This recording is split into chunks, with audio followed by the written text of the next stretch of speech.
여러분의 아침을 함께합니다. 94.5MHz YTN 뉴스 FM 신율의 출발 새아침.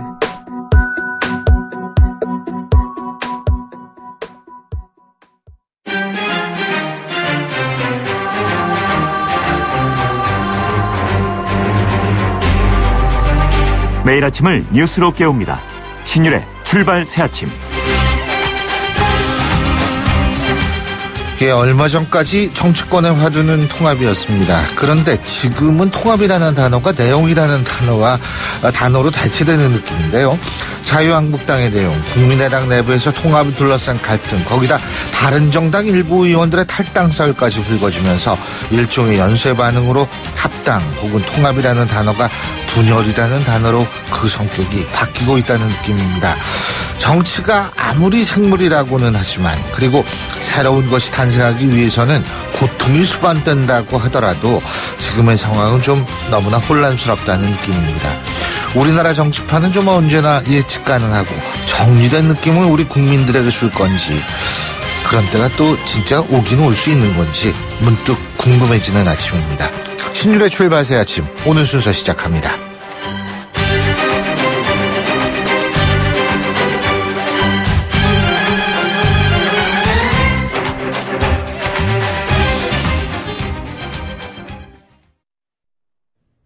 YTN 라디오 신율의 출발 새아침. 예, 지금까지 들어온 뉴스 정리해 보겠습니다. 백병규 시사평론가 스튜디오에 나와 계십니다. 어서 오십시오. 안녕하십니까. 예, 지금 아침부터 막 헤드폰을 막 던지시고 이러시는. 헤드폰이 너무 커서요. 예. 자, 먼저 시진핑 중국 국가주석이 중국 공산당의 헌법격이죠. 이 당장에 본인의 이름을 넣었어요. 네. 네? 완전히 마오쩌둥 반열에 올라갔다는 분석이 많더라고요. 네. 시황제 시대가 다시 열리는 것 아니냐, 이런 얘기까지 나오고 있죠. 어제 이제 그 중국 공산당 제19차 전국 대표자 대회가 이제 폐막을 했습니다. 중앙위원 203명. 이 중앙위원 하면 그 중국 공산당의 그 핵심 간부들이라고 봐야 되겠죠. 이 선출을 했는데, 이 시진핑 주석의 그 측근 그룹을 이제 일컫는 이른바 그 시자진이 그 대거 전면 배치가 됐습니다.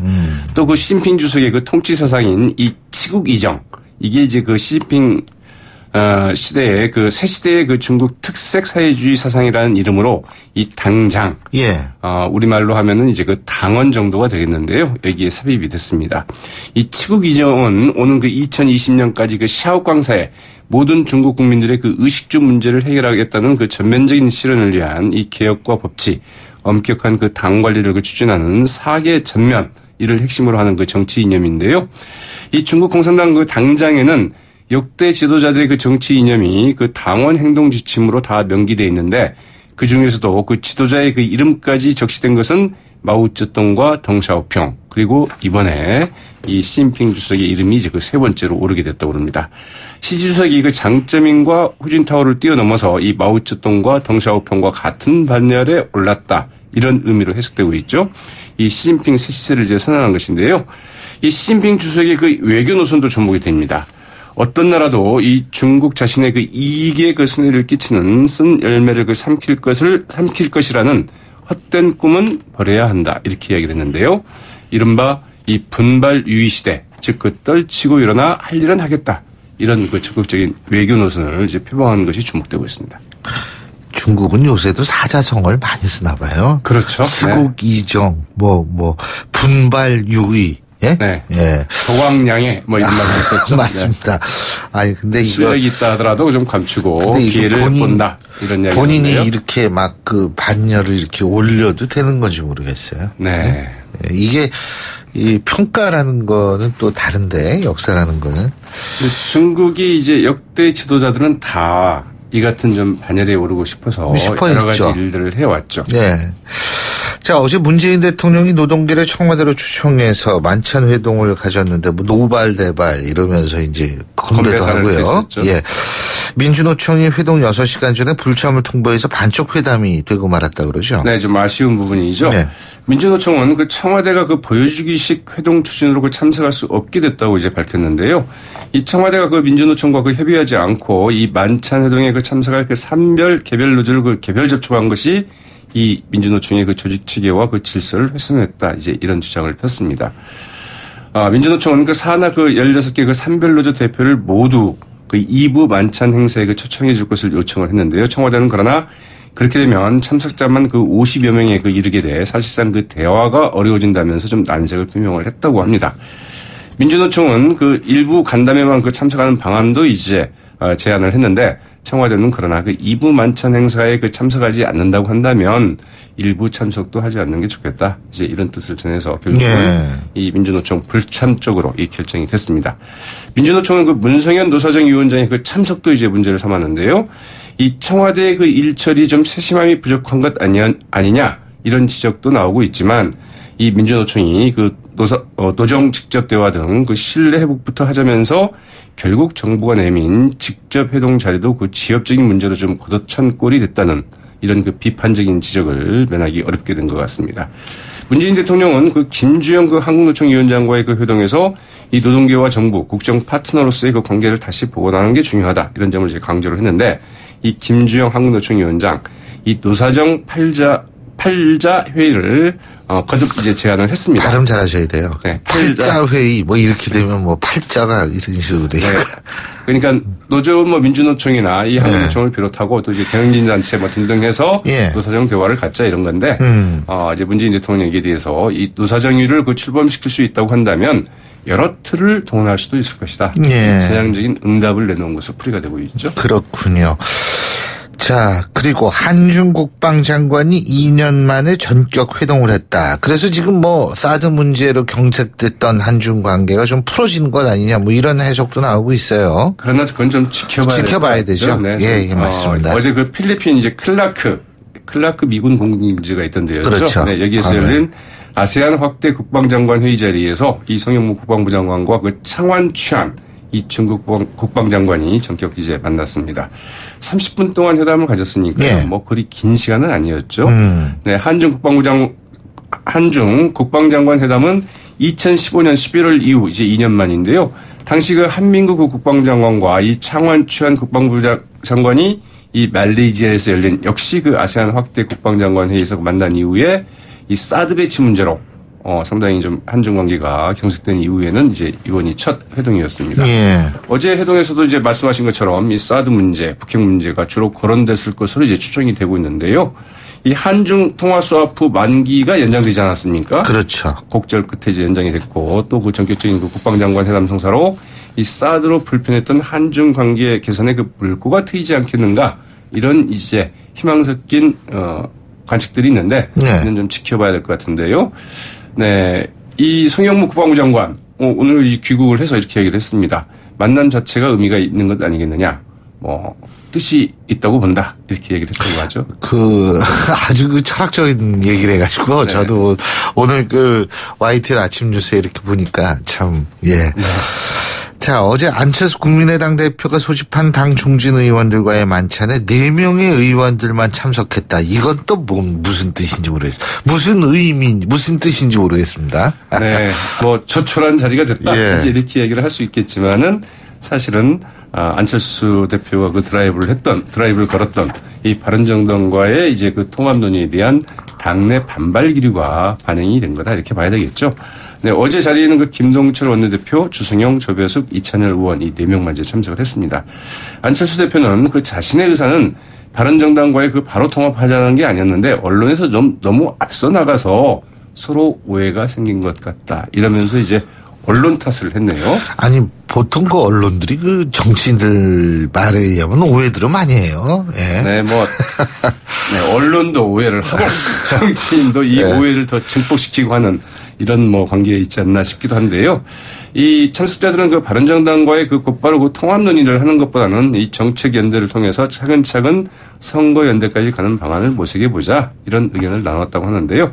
국민의당 오늘 그 의원총회가 이제 열릴 예정인데 박지원 의원 같은 경우에는 좀 벼르고 있다고 하죠. 나는 아무 말도 하고 싶지 않은데 내가 과연 그럴 수 있을지 모르겠다. 어머님께서 참을인자 3개를 꼭 새기라고 했는데 내가 과연 그럴 수 있을지 모르겠다. 뭐 이렇게 얘기를 했다고 그러네요. 국민의당은 의원총회하고 그 파트너였던 바른정당 이 바른정당의 자강파로 불리는 남경필 경기도지사가 홍준표 자유한국당 대표를 칭찬했네요. 네, 좀 이례적이죠. 네. 유승민 의원이 그 국민의당과의 그 통합 조건으로 그 호남 탈피, 햇볕 정책 폐기 등을 그 제시해서 그 사실상 이 통합 논의에 그 쐐기를 박지 않았습니까? 네. 여기에 대해서 네, 남경필 경기지사는 이 개혁 보수는 정치 노선이지 그 지고지선의 가치가 아니다. 도대체 그 누구와 정치를 하겠다는 거냐 이렇게 좀 비판한 직후의 발언이어서 더 주목이 되고 있습니다. 남경필 지사 어제 그 자신의 그 페이스북에 자유한국당 그 홍준표 대표가 그 대표직을 걸고 그 국정농단 세력과의 그 싸움을 벌이고 있다. 그러면서 이제 그 홍 대표를 그 지원 사격하고 나섰는데요. 네. 이는 단순한 그 당내 권력 투쟁이 아니다. 국정농단 세력 청산은 낡은 보수와의 그 절연이며 새로운 보수의 출발을 의미한다. 예. 이렇게 어렵게 디딘 첫걸음을 응원하고 주시한다. 이렇게 얘기까지 했습니다. 홍 대표가 박근혜 전 대통령 제명 등을 그 강행할 경우에는 한나라당과의 그 통합에 나설 의사를 자유한국당과의 네, 통합에 죄송합니다. 네, 예. 자유한국당과의 그 통합에 나설 의지를 밝힌 것 아니냐. 예. 뭐 이런 이야기도 좀 나오고 있죠. 예, 잘 알겠습니다. 오늘 말씀 여기까지 듣겠습니다. 고맙습니다. 네, 고맙습니다. 예, 지금까지 박병규 시사평론가였습니다.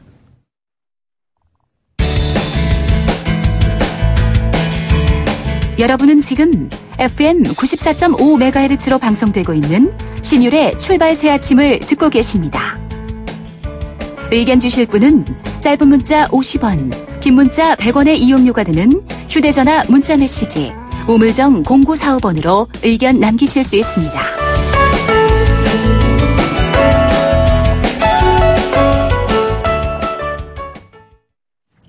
정부가 어제 가계부채 종합대책을 발표했죠. 신DTI, DSR을 도입해서 다주택자들의 대출을 줄이겠다. 그리고 취약계층에 대한 빚 부담을 줄여서 가계부채 문제를 해결해 나가겠다는 게 골자인데요. 자, 당정협의회에 직접 참석했던 더불어민주당 제3정조위원장이시죠. 박광온 의원 전화 연결해서 입장 들어보겠습니다. 박 의원님 안녕하십니까? 네, 안녕하세요. 반갑습니다. 예. 그 빚으로 집을 사서 돈을 버는 시대는 끝났다. 우원식 원내대표가 어제 이런 얘기 했는데. 네네. 진짜 이렇게 됐으면 좋겠어요. 이게 아주 적절하게 핵심을 저는 말씀을 했다고 생각을 합니다. 그러니까 이게 어제 가계부채 대책이지만 네. 실은 이 가계부채 대책은 주택시장 안정 대책하고도 물려 있고요. 네. 또 문재인 정부가 추진하고 있는 소득주도 성장 정책하고도 다 관련이 되는 부분이라서 네. 이걸 아주 종합적으로 잘 말씀을 해주셨다고 생각하고 또 이 정부의 또는 이제 이것을 법으로 뒷받침해야 되는 원내대표로서의 강력한 의지 또 자신감 이런 것을 표현을 했다고 생각을 합니다. 그렇군요. 근데 문제는 이제 그 다 당위성은 누구든 대부분은 공감할 거예요. 투기꾼 빼놓고는. 그렇지 않습니까? 그렇죠. 근데 네. 문제는 제가 아까도 얘기했지만 현실화의 이 가능성 문제인데 이게 좀 그렇게 돼야 되는데 말이에요. 될 수 있다고 보세요? 저는 이제 지난 8.2 부동산 대책을 새 정부가 내놨지 않습니까? 네. 사실 이 가계부채 대책도 8월 달에 같이 내놓도록 추진을 했었는데 그동안 이제 여러 가지 검토하는 과정에서 조금 늦어졌습니다만 이 대책으로 끝나는 게 아니고 네. 정부가 이미 내년 4월까지 다주택자들에게 집을 팔도록 권유를 하고 팔지 않을 경우 네. 임대사업자로 등록을 해 주십시오 하고 얘기를 했습니다. 시한을 정해놨잖아요. 네. 그리고 이 정책 어제 가계부채 대책에 이어서 다음 달에 여러 가지 대책을 또 발표를 할 겁니다. 연체 채권 정리 방안이라든지 불법 사금융 서민 단속이라든지 서민금융 확충 방안이라든지 그다음에 정책 모기지 개편 방안 또 금융업권별 자본 규제 정비 방안 그리고 이제 마지막으로 주거복지 로드맵을 발표를 할 텐데요. 이런 굉장히 다양한 정책들을 씨줄 날줄처럼 굉장히 정교하게 저희들이 제시하고 있기 때문에 이번에는 이것을 분명히 현실화하겠다는 의지를 갖고 있고 저는 국민들께서 믿고 이 정책에 대해서 어느 정도 관심을 갖고 한번 지켜보실 필요가 있다 이렇게 말씀을 드리겠습니다. 그러니까 뭐 연체 채권 처리 문제라든지 사채업자 이 단속이라든지 뭐 이런 거 있지 않습니까? 그죠? 네. 이런 것들은 네. 이제 가계부채 대책의 종합적인 가계부채 대책의 일환이다 이렇게 볼 수가 있겠죠, 그죠? 그렇죠, 네네. 예. 그리고 예. 말씀드린 것처럼 이것이 이제 부동산 시장 안정 대책하고 연결이 돼 있거든요. 예. 이 가계부채의 증가 요인 중에 큰 것이 부동산입니다. 그렇죠. 예, 네, 맞습니다. 특히 이제 다주택자들이 그 자기가 갖고 있는 주택을 담보로 돈을 빌리고 빌려서 집을 사고 다시 그 집을 담보로 또 돈을 빌려서 집을 사고 이거를 되풀이 연쇄적으로 해 나가는 과정에서 지난 1, 2년 사이에 가계부채가 굉장히 늘었어요. 예. 그러니까 그 전에는 연평균 8% 정도 증가해 오던 것이 지난 1, 2년 사이 10% 정도로 증가율이 높아진 겁니다. 예. 그래서 이 부분을 이대로 방치를 하는 것은 국민경제 전반에 굉장히 큰 주름을 계속 주는 것이다. 예. 그렇기 때문에 이제 고리를 끊고 시장을 안정화하고 가계부채를 해소해서 새 정부가 추진하고 있는 소득주도 성장 정책을 뒷받침할 수 있도록 하자 하는 것이 어제 발표한 정책의 정신입니다. 그런데 그 자유한국당 같은 경우에는요. 네. 경제성장 전략 없는 가계부채 탕감은 언발의 오줌 누기다. 왼쪽 주머니의 부채로 오른쪽에 옮기는 것에 불과하다. 이런 얘기를 했다고 그러더라고요. 그러니까 억제만 있고 부양책은 없다 이런 얘기인데. 네네. 그게 이제 언뜻 들으면은 굉장히 와닿는 얘기 같지만 사실은 지금까지 이 주택 경기를 부양해서 경제 성장률에 기여한 부분이 뭐 60%다 이런 통계도 있습니다. 그런데 네. 이 주택 경기를 부양해서 경제 성장 효과를 보는 것은 어떤 단계냐면은 주택을 생산하는 단계, 건축 단계. 이 단계는 분명히 그것이 효과가 있습니다. 그러나 네. 지금 문제가 되는 부분은 그 단계 이후의 얘기거든요. 그러니까 자꾸 돈을 빌려서 그 돈을 빌린 돈으로 집을 사는데 그 집을 사서 세를 넣는 거예요. 전세가 됐든 월세가 됐든. 근데 지금 이제 앵커께서 아시다시피 우리의 전세 그 가가 주택가의 거의 80% 뭐 주택가에 육박하는 경우도 있잖아요. 네. 그리고 그렇지 않으면 월세로 이게 다 가는데 그러면은 그 세를 사는 사람들에게 굉장히 부담을 주는 겁니다. 그러니까 우리가 지금 어떤 통계가 있냐면 자기 소득의 40% 이상을 빚 갚는 데 쓰고 있는 인구가 25%다. 국민의 4사람 중에 1사람이 그러고 있다는 거죠. 그러니까 돈을 벌어서 전부 빚을 갚는데 자 경제성장이라는 데 결과적으로 수치가 중요한 게 아니고 국민의 삶에서 내 삶이 좀 나아졌다고 느끼게 하는 것 아닌가요? 그렇겠죠? 오히려 이 방식은 국민의 삶이 나아졌다고 느끼게 하는 게 아니라 경제성장을 가로막는 요인이 되고 있는 겁니다. 그러니까 가계의 소비를 못하게 하는 거예요. 가처분 소득을 줄여가지고 빚 갚는 데 다 돈을 써야 되니까 소비를 못하잖아요.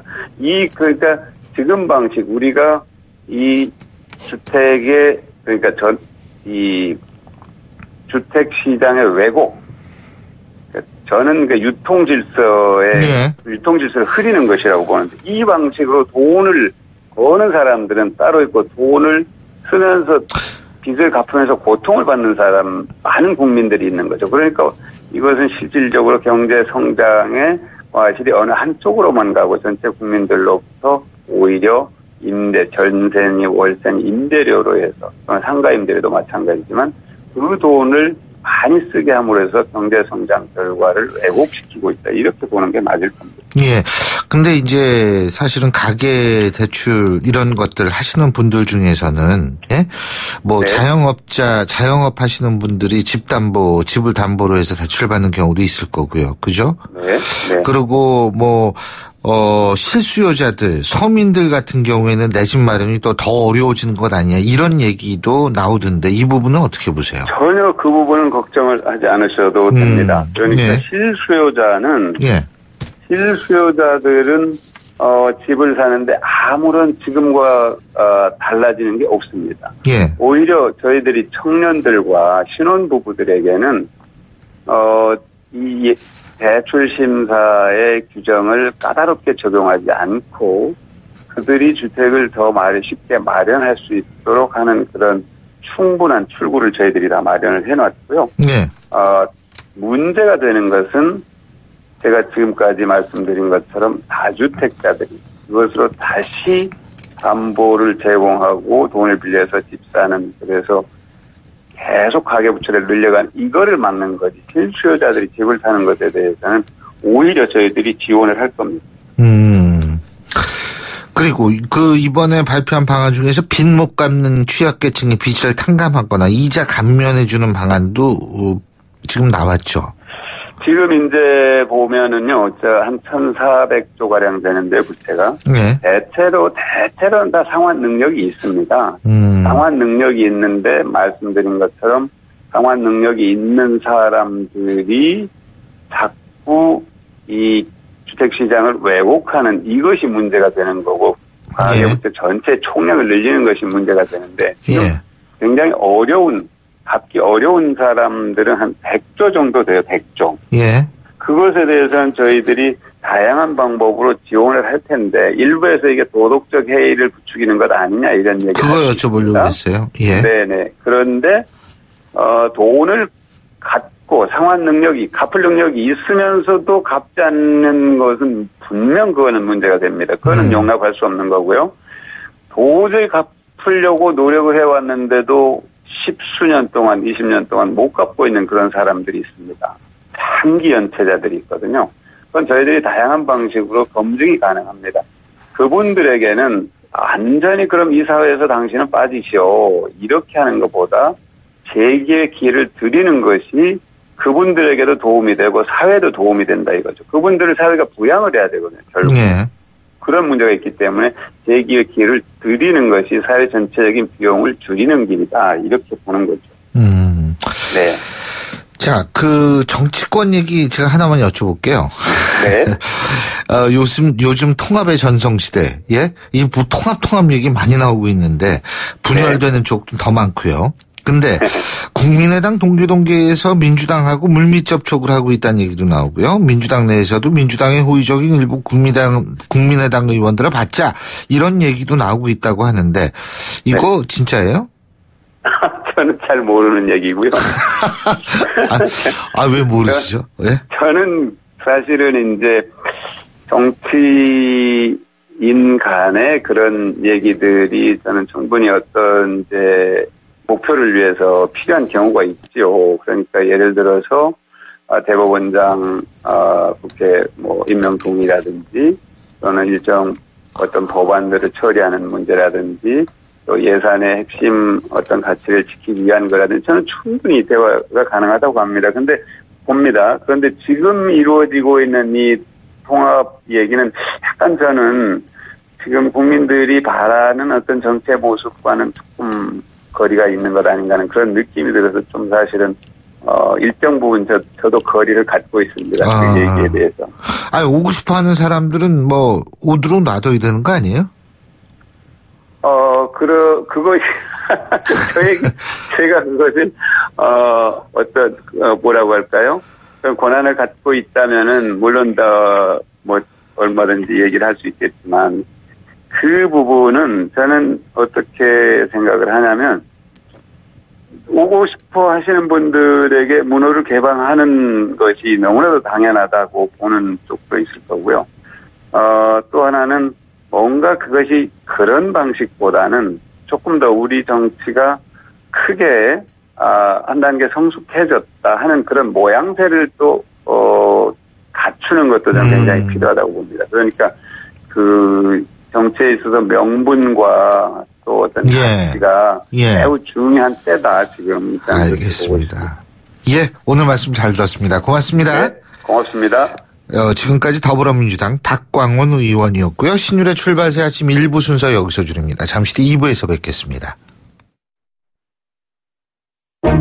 소통의 아침을 여는 공정한 목소리, 신율의 출발 새 아침. 신율의 출발 새 아침 2부 순서 먼저 광고 듣고 오겠습니다. YTN 라디오 신율의 출발 새 아침. 어제 국민의당 호남 중진 의원들이 회동을 갖고 최근 논란이 되고 있는 바른정당과의 통합에 대해서 논의했다고 합니다. 그리고 오늘은 당내에서 의원 연석회의를 개최해서 내부 의견 수렴을 할 예정이라고 하는데 이 통합이라고 얘기를 하는데 이게 통합이 오히려 분열을 지금 조장하고 있다. 이런 얘기도 많이 나오고 있죠. 이거 어떻게 정리될지 호남 중진 의원 모임에 참석했던 국민의당 주승용 의원 전화 연결해서 입장 들어보겠습니다. 주 의원님 안녕하십니까? 안녕하세요. 주승용입니다. 예. 이 호남 중진 의원들이 모두 참석했습니까? 그렇진 않죠? 아닙니다. 저희들이 호남 중진 의원 모임이 아니고 네. 매주 화요일날 조찬을 친한 의원들끼리서 이렇게 정례적으로 모였습니다. 매주 화요일날 조찬은. 예.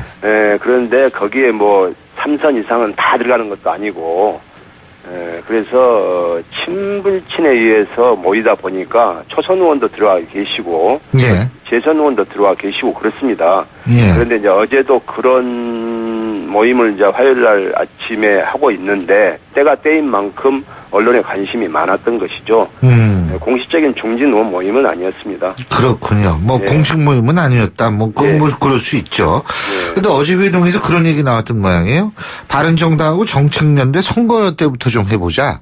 그런 얘기 나왔습니까? 예, 저는 최근 중앙 일간지에서 바른정당과의 통합에 찬성하는 의원, 반대하는 의원, 보류하는 의원 이렇게 분류를 해서 예. 저도 이렇게 찬성하는 의원으로 분류가 돼 있던데요. 예. 이것은 잘못된 것이고요. 예. 저는 과거에 원내대표를 해올 때부터 예. 우리가 국민의당이 40석밖에 되지 않기 때문에 예. 국회 내에서의 어떤 결정적인 역할을 하기 위해서는 바른정당하고 정책적인 연대가 필요하다. 소수 정당으로서. 그래서 캐스팅 보트 역할을 해야 된다라는 것을 쭉 주장해 왔습니다. 그래서 예. 정책 연대가 우선 정체성이 중요하지 않겠습니까? 정당끼리 통합을 하더라도 정체성이 중요하기 때문에 일단은 정책 연대를 좀 해보고 또 그것이 잘 됐을 경우에는 내년도 지방선거도 있고 하니까 우리 당은 호남을 기반으로 하는 정당이고 바른정당은 수도권과 영남을 기반으로 하는 정당이기 때문에 잘만 되면 또 선거연대까지도 갈 수 있겠다. 그래서 선거연대를 하고 나서 지방선거에서 승리를 했을 때는 또 그때 가서 통합도 논의할 수 있는 것 아니겠느냐. 이러다 전 단계별 통합론을 주장을 해왔는데 그런 것 저런 것 없이 그냥 바로 통합 이야기가 이렇게 거론되다 보니까 상당히 좀 확대 왜곡된 것 같습니다. 근데요, 지금 이 선거가 내년 6월이지 않습니까? 그죠?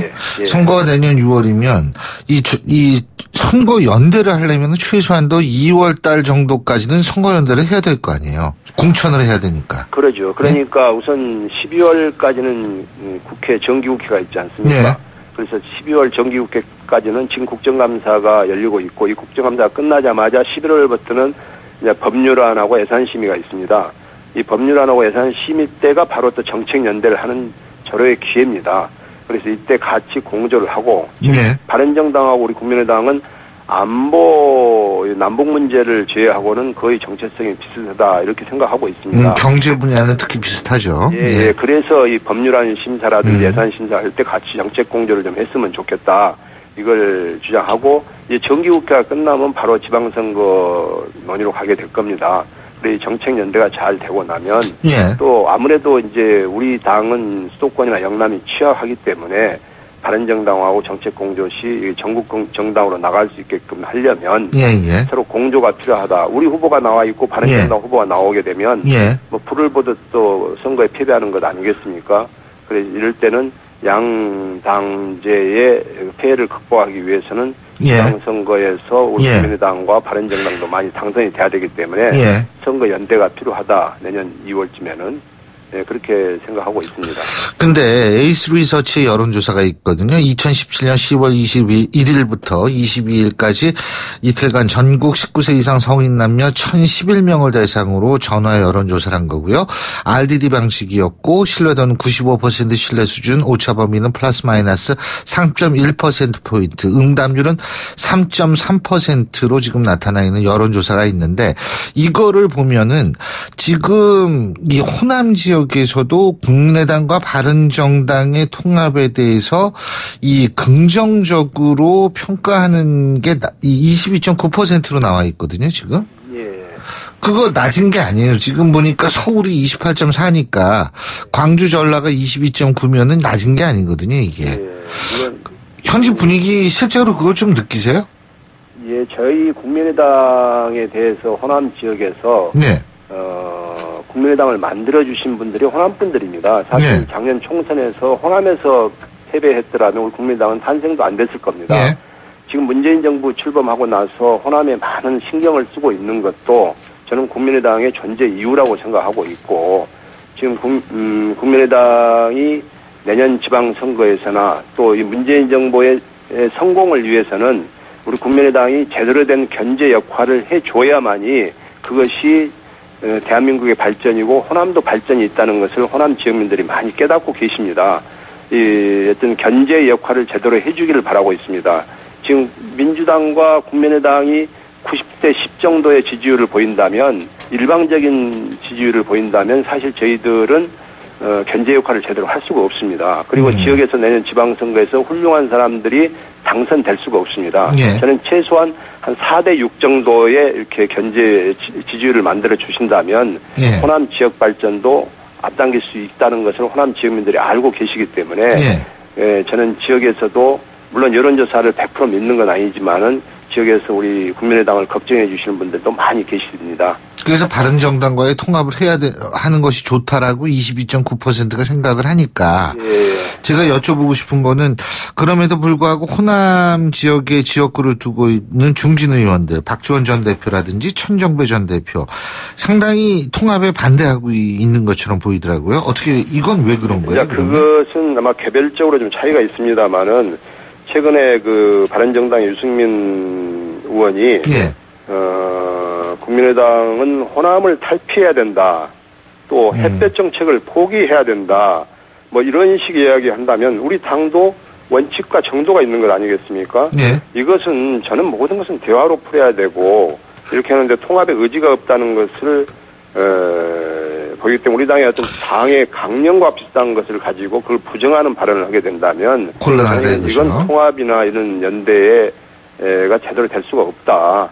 아마 그런 데에 대해서 특히 그렇다면은 예. 정책연대의 전제 조건으로 유승민 대표의 이런 발언에 사과나 혹은 철회를 요구해야 되는 거 아닙니까? 아닙니다. 그것도 바른정당의 또 그 정책이 있기 때문에 네. 저는 연대라는 것이 네. 서로가 똑같은 것이 아니라 서로 의견이 다른 부분은 각자의 노선을 가고 네. 같은 부분에 힘을 모으는 것이 저는 연대라고 봅니다. 그러면서 대화와 소통을 해나가면 접점을 찾아 나갈 수 있다 이렇게 생각하고 저희가 지금 바른정당이 필요로 한 것이 우리 국민의당은 호남을 기반으로 한 정당이고 바른정당은 영남이나 수도권을 기반으로 한 정당이기 때문에 서로가 서로를 필요로 합니다. 전국 정당이 되려면. 그렇죠. 예, 그렇기 때문에 연대를 하게 되면 이런 취약점을 보완할 수가 있고 또 전국 정당으로 도약할 수 있는 계기가 되기 때문에 그리고 또 정체성이 안보 문제를 빼고는 거의 비슷하기 때문에 이번 정기국회에서도 같이 공조를 하자. 또 그리고 내년 지방선거에서도 공조를 하자. 그런 필요성을 느끼게 되는 거죠. 그런데 일단 만나서 이야기를 해보지도 않고 햇볕 정책을 포기하라, 호남을 탈피하라. 이것은 예의가 아니라고 봅니다. 잘못된 것이라고 봅니다. 근데 그리고요 또 한 가지 우리나라 정치사에서 이렇게 정책연대하는 두 당이 정책연대한 적이 없잖아요. 뭐 가벼운 연대 같은 것은 얼마든지 지금 저희들은 민주당하고도 거의 정체성이 비슷합니다.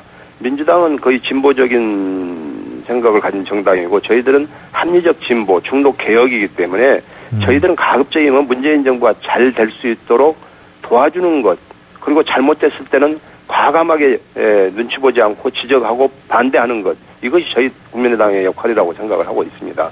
그런 의미에서 가벼운 것부터 시작해서 중대한 것까지 뭐 서로 연대는 필요하다고 봅니다. 지금 그러면은 우리 주승용 대표님 말씀 보면은 더불어민주당하고도 연대가 가능하다는 말씀처럼 들리거든요. 예, 연대할 때는 연대를 하는데요. 예. 저는 연대가 잘못 와전되게 되면 예. 마치 민주당하고 통합을 하는 것 아니냐 이런 식으로 이렇게 해석할 수가 있는데요.